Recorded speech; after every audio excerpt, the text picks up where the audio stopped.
नमस्कार दोस्तों आज हम एनसीसी के भर्ती प्रक्रिया में जो प्रश्न पूछे जाते हैं उसके बारे में आज आप लोग को पूरा डिटेल बताएंगे।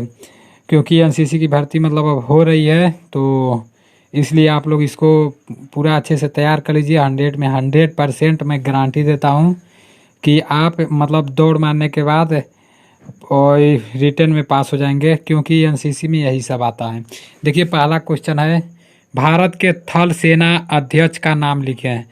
देखिए दिया है भारत के थल सेना अध्यक्ष का नाम, तो जनरल मनोज मुकुंद नरवणे भारत के थल सेना के अध्यक्ष हैं। देखिए दूसरा क्वेश्चन दिया है, सर्वोच्च न्यायालय के मुख्य न्यायाधीश के नाम लिखें। तो शरद अरविंद बोबड़े और सर्वोच्च न्यायालय के मुख्य न्यायाधीश हैं। तीसरा क्वेश्चन दिया है, भारत के रक्षा मंत्री का नाम लिखें। तो राजनाथ सिंह भारत के रक्षा मंत्री हैं। देखिए इधर चौथा क्वेश्चन दिया है, एनसीसी की स्थापना कब हुई थी। तो एनसीसी की स्थापना 1948 में हुई थी। चलिए देखिए पांचवा क्वेश्चन दिया है, यह भारत में कुल कितने राज्य और केंद्र शासित प्रदेश हैं। तो दोस्तों इसको सब नोट करते चलिएगा वीडियो स्टॉप कर करके। यही सब आता है एनसीसी में, ज़्यादा हार्ड नहीं आता है। एनसीसी की भर्ती प्रक्रिया जब होती है तो यही सब आता है। अगर आप इसको तैयार कर लेंगे तो आप 100 में 100% पास हो जाएंगे।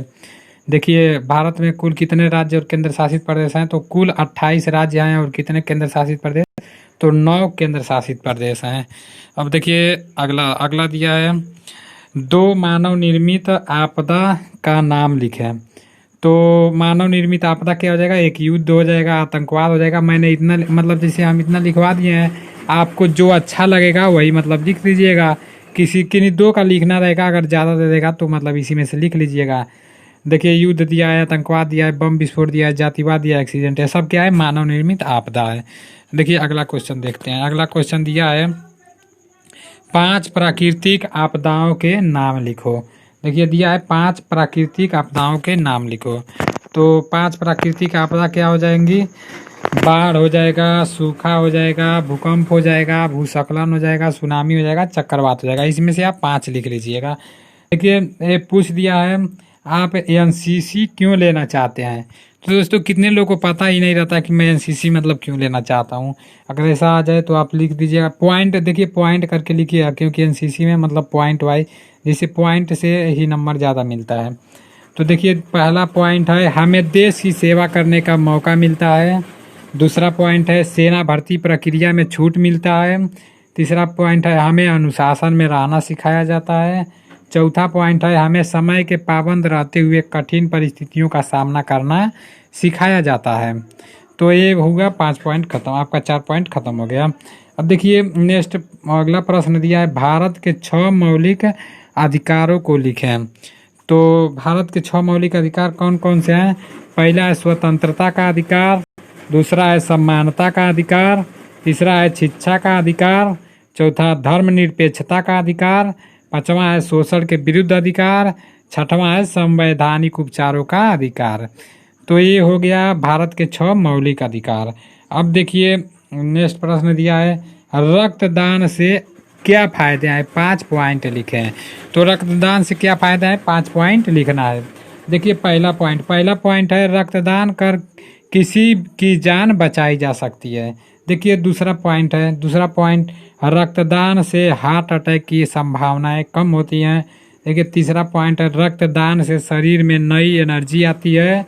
और चौथा पॉइंट है, इससे कैंसर का खतरा कम होता है।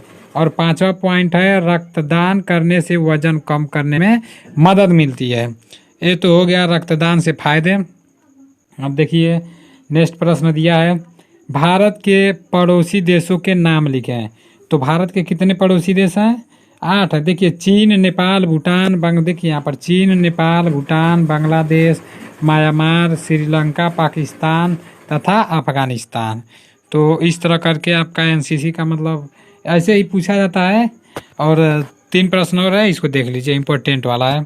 देखिए दिया अपने गांव, देखिए ऐसा प्रश्न जरूर दे देगा, जरूर देता है। अब अच्छे से पढ़ लीजिए और इसको मतलब नोट कर लीजिए। देखिए दिया, अपने गांव शहर को स्वच्छ रखने के लिए क्या करेंगे। तो अपने गांव और शहर को स्वच्छ रखने के लिए क्या करेंगे, इसको तो अब बना कर लिखना रहता है, ज़्यादा कुछ लिखना नहीं रहता है। तो देखिए पॉइंट करके लिखिएगा, पॉइंट सबसे इम्पोर्टेंट है। पहला है वृक्षारोपण, और अपने गांव शहर को स्वच्छ रखने के वृक्षारोपण करेंगे। दूसरा है साफ सफाई करते हुए उदाहरण पेश करेंगे। फिर तीसरा है स्वच्छता के प्रति लोगों को जागरूक करेंगे। चौथा है खुले में शौच पर पाबंदी लगाएंगे। पांचवा है सामाजिक कुरीतियों के खिलाफ रैली निकालकर लोगों में जागरूकता फैलाएंगे। तो देखिए नेक्स्ट प्रश्न दिया है, भारत के समुद्र तट से सटे 6 राज्य के नाम लिखे। तो मैंने भारत के समुद्र से मतलब भारत के समुद्र तट से सटे मतलब 6 राज्य से ज़्यादा हमने लिखवा दिया है। और आप मतलब जैसे 6 लिख दीजिएगा, सब याद कर लीजिएगा, उस तरह मतलब आसानी रहेगा। देखिए पहला दिया है गुजरात, दूसरा महाराष्ट्र, तीसरा गोवा, चौथा कर्नाटक, पाँचवा केरल, छठवां तमिलनाडु, सातवां आंध्र प्रदेश, आठवां उड़ीसा, नौवां पश्चिम बंगाल। तो ये सब क्या है, भारत के समुद्र तट से सटे राज्य मतलब है। अब देखिए RIT का फुल फॉर्म, तो RIT का फुल फॉर्म क्या होगा, RTI का फुल फॉर्म। तो RTI का फुल फॉर्म होगा राइट टू इन्फॉर्मेशन। दोस्तों यहीं पर हमारा क्वेश्चन समाप्त होता है और आशा करते हैं कि आप लोग को समझ में आया होगा। तो देखिए NCC में मतलब यही सब आएगा, इसलिए आप लोग तैयार कर लिए, NCC की तैयारी कर रहे हैं तो ये आपके लिए बहुत ही इम्पोर्टेंट है। चलिए अगले वीडियो में मिलते हैं। जय हिंद, वंदे मातरम।